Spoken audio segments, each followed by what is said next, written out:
All right, let's talk Florida Gators. This is a team kind of sliding under the radar, right? If you look at all the buzz in the SEC, not a lot of it has had to do with Gainesville, but look at the momentum they had at the end of last season, and they've carried that through a solid recruiting class and their superstar young quarterback, DJ Lagway. We got some great news on that front. This kid is something special. Florida fans would love to hear this, but first, I'm Nick, that's Andrew, and this is Saturday Morning Inspection.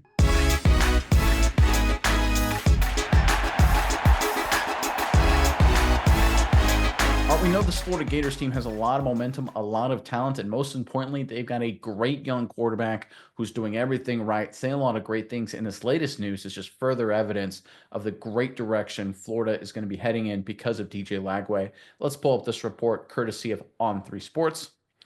During an interview with Florida quarterback DJ Lagway, Robert Griffin III asked him who he's expecting to have a breakout season for the Gators in 2025. Instead of limiting his answer to a single player, Lagway praised Florida State's entire offensive line. I say the O line. We got everybody coming back. I think the O line is going to be the best in America, Lagway said on Out of Pocket with RG3.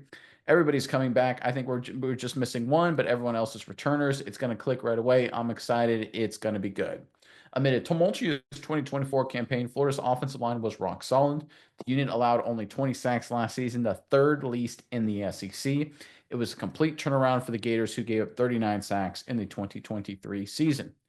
Obviously, this is a great sign for Lagway himself, having four of the five starters. I believe that's what he said, returning part of a quality offensive line unit. I think it's also a good sign that he likes the freshmen that are competing on this offensive line. That's obviously an indication that he trusts whoever that fifth guy is going to be. He's seen the options. He likes that. And also to wrap this up here in terms of Lagway's comments before I hand it over to you, Mize, this is just him being a great leader. And I think this is, again, great signs for Florida Gators all around. And again, Mize, before I hand it over to you, Florida fans, you first in the comment section below. Lagway thinks it's the O line. Who's your breakout guy? Maybe it's the offensive line. Maybe it's a specific player on this Florida Gators squad as we get closer and closer to spring ball. Give us your breakout candidate for this Florida team in the comment section below. But now over to you. What are your thoughts on this latest update out of Gainesville? Yeah, Nick, I think this is great news for the Gators. I think just Lagway having the confidence, like you said, being a great leader, good team guy, coming out, just saying, you know, who's a guy? What a great leader response when they say, who's going to be the breakout star? He could be like, well, say me. He could say, oh, there's a great skill position player. But no, he takes a team approach or the closest team approach that he could and say, our O line, man, it's going to come back. They're going to build on what they did last season.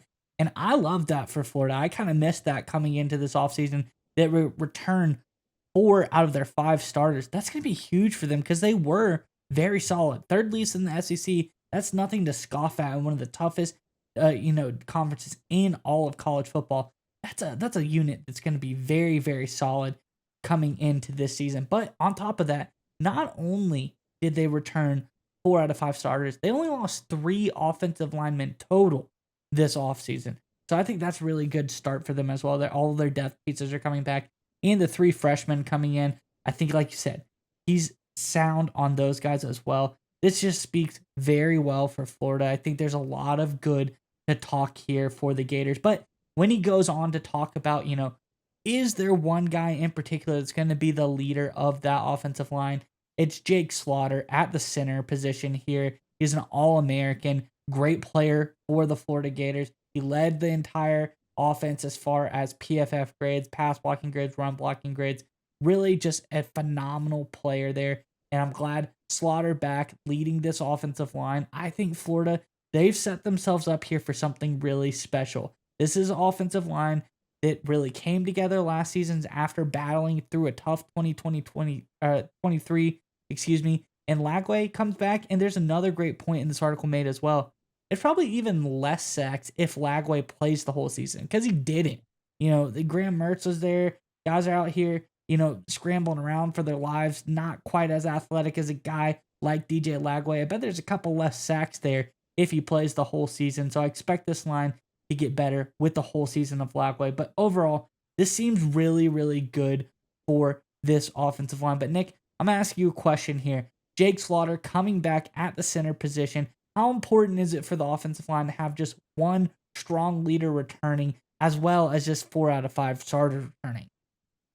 Yeah, I think the one strong leader, honestly, is more impactful than sometimes 4 out of 5 starters. Because sometimes now look, the offensive line was good last year for Florida, but sometimes you can have a lot of returners, but if they're not great players, then, you know what, you're not gonna get any better, right? I think sometimes, having a key leader, a great player coming back is just as important as having a bunch of guys with experience. Honestly, sometimes I don't want the more experienced guy, I want the better player. In fact, we saw that with Florida last year at the quarterback position. Burt's was obviously more experienced. Lagway was better, right? Of course, Burt's got hurt, not taking anything away from him there. But the reality is, that's just the truth. I want better players. Now, Florida is in a really good position in which they have four returners, and I think all four of these guys are really good players. And I think Slaughter is obviously the best of the bunch. He's phenomenal. He's going to make millions and millions of dollars in the National Football League. He's going to be fantastic. I can't wait to see what he does this year and, of course, the rest of his career. We'll probably have to break down some of his film one of these days on our NFL channel.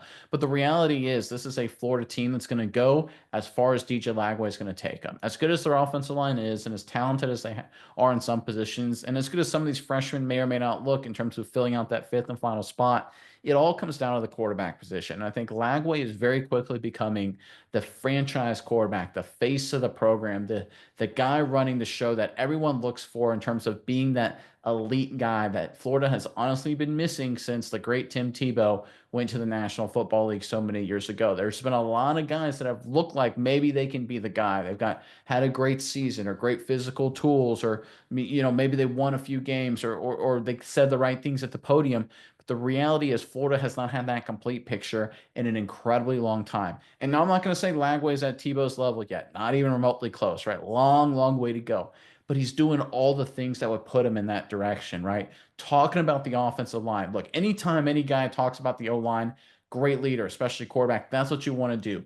I love that approach. I love the fact that he's saying these guys are awesome. He's being very public about it, giving the praise to these big guys up front who don't necessarily get it. Again, like you mentioned, Miles, no one had heard that Florida was having such a good offensive line coming into this offseason and into the 2025 campaign. I think DJ Lagway's got the perfect head on his shoulders. We know he's productive. We know he's really talented. He's going to be even better this upcoming season. Florida Gator fans, you guys should be really stoked because this guy's a special player at quarterback in my eyes. I want you to kind of wrap up your thoughts here. If you look at the quarterback position in the SEC right now, is there any team that would rather stick with their guy as opposed to having DJ Lagway?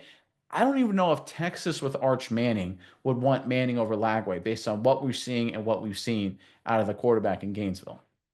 Yeah, like, I think when you look at what Lagway brings to the table, obviously Arch Manning, he's a good prospect. He's done a lot of really strong things, but that Texas team, there's a lot of talent accentuating the quarterback position as well. Florida is very talented, but still, if we're being honest, Texas has been, they've been on top a little bit lately as far as that goes. But obviously, this is a team that did something special last year. We see Lagway came in, battle tested, came and beat these big time teams, had the really big time, finish to everything, showed how strong this team could be. Basically, saved Billy Napier's job here. And I think that's one other important part he talks about a little bit later on.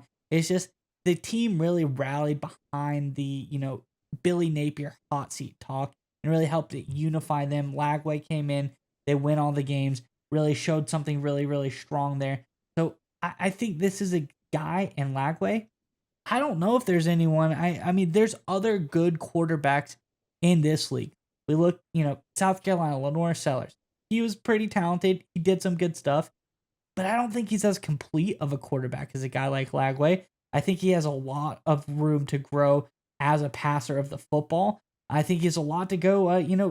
Lagway beat LSU. Unfortunately for South Carolina, Lenore Sellers, they couldn't get it done. He was not able to overcome LSU. Really close 1 point loss against the Tigers for the Gamecocks, but Lagway able to do it. So I really like what this team is doing. I love what DJ Lagway brings to the table.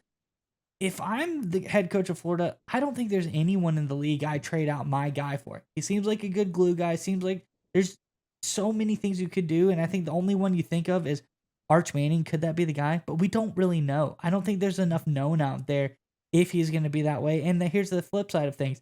Is DJ Lagway, if he was on that Texas squad, how much better could he be than Arch Manning there?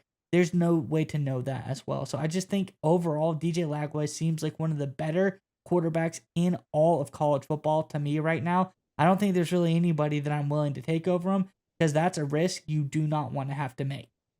You know what's interesting? We watched a lot of Florida football, and Lagway is spectacular. But I think one of the things I really like about him, and I just pulled up these stats here just to double check, his numbers don't jump off the page, and that means he can get even better, right? He barely completes. He's actually a hair under 60% of his throws through 9 picks last season. Now he also threw 12 touchdowns, 1,900 yards, 10 per attempt. So there was some good and some bad. But the point there, as good as he was last year to finish it out, he becomes more consistent, avoids some of the turnovers, he'll be 5 times better, which should terrify the SEC and college football, frankly, in general. DJ Lagway becoming a better player because he obviously was so spectacular. But I love the comments about how that Billy Napier fighting for his coach's job, and I really want to kind of twist that a little bit here just to really focus. Is that I don't think the players themselves as a team were fighting for Billy Napier because as a former college football player myself, I don't think that's really how it works out in locker rooms. I think what they did is they were looking for a leader to follow, and DJ Lagway stepped up, and he wanted to fight for Billy Napier's job, and the players wanted to follow DJ Lagway. I think that's what happened. And again, when you have that special leader, when you have the guy that galvanizes the team and get everyone headed in the right direction, special things can and oftentimes special things will happen. DJ Lagway, this is just another example of exciting times with the Florida Gators. This program, again, it's been a long time since they've been really at the top of the college football world. I know they had some great runs with Bridgewater and some of these other guys, not Bridgewater, excuse me, with some of these other quarterbacks over the years and doing so few things. They actually, I think, lost to Teddy Bridgewater in a bowl game. But I think this program has been looking for a DJ Lagway model. They finally got him. They got the kid. He's everything they could ever want in a quarterback since Team Tebow retired. And because of his emergence at just the right time, we're seeing this program trending in the right direction.